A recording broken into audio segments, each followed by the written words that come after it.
प्रधानाचार्य, मेरे अध्यापक और मेरे साथियों, सबसे पहले आप सभी को गणतंत्र दिवस की बहुत बहुत शुभकामनाएं। मेरा नाम एन रुवाश्री है और मैं दूसरी कक्षा ब वर्ग में पढ़ती हूँ। हमारे देश के लिए आज का दिन इतिहास में एक गौरवशाली और स्वर्ण अक्षरों में अंकित दिन है। आज यहाँ पर हम सब 26 जनवरी का दिन गणतंत्र दिवस के रूप में मनाने के लिए इकट्ठा हुए हैं। यह दिन हमें हमारे संविधान की याद दिलाता है, जो कि 26 जनवरी साल 1950 में लागू किया गया था।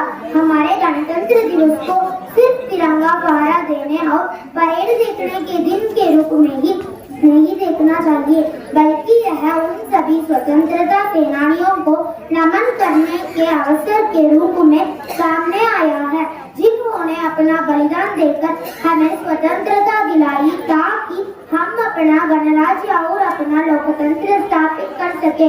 आज के दिन हमारे संविधान निर्माता डॉक्टर भीमराव अम्बेडकर और उनके जैसे हजारों सपूतों का योगदान अविस्मरणीय है।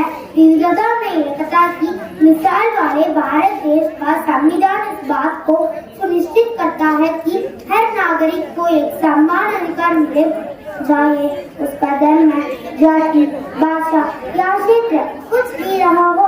लोकतंत्र के इस उत्सव की भावना हर व्यक्ति की आवाज सुनाना है और उसके अधिकारों की रक्षा करना भी। सिर्फ अधिकार ही नहीं, आज का दिन हमें हमारे कर्तव्यों के प्रति भी सजग करके इसकी याद दिलाता है। हमारा लक्ष्य केवल अपने लिए नहीं, बल्कि समाज और देश के लिए भी योगदान देना होना चाहिए। एक विकसित और स्वस्थ भारत के लिए हमें ईमानदारी, शिक्षा और परिश्रम को अपनी प्राथमिकता बनाना होगा।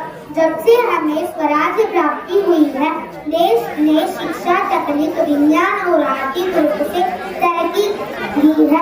असल में देखा जाए तो यह विकास शिक्षा का परिणाम है। आधुनिक युग में शिक्षा, कंप्यूटर, डिजिटल सिस्टम के बढ़ते हुए प्रचार प्रसार से समाज में क्रांति आई है, मगर हमने इस विकास की चकाचौंध में कई मानवीय मूल्यों को खो दिया है।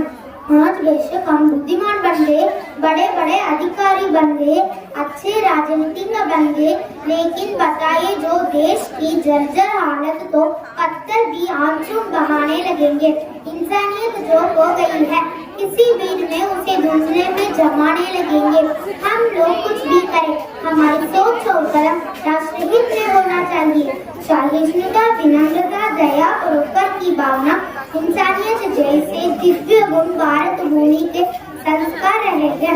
इसलिए हम अपने इन विचारों के साथ चले, अच्छे इंसान बने, राष्ट्रहित में काम करें, हर मानव से प्रेम करें। इन्हीं शब्दों के साथ मैं आशा करती हूँ कि हम गणतंत्र दिवस के पावन पर्व पर संकल्प लेंगे कि हमेशा मानव धर्म का पालन करेंगे।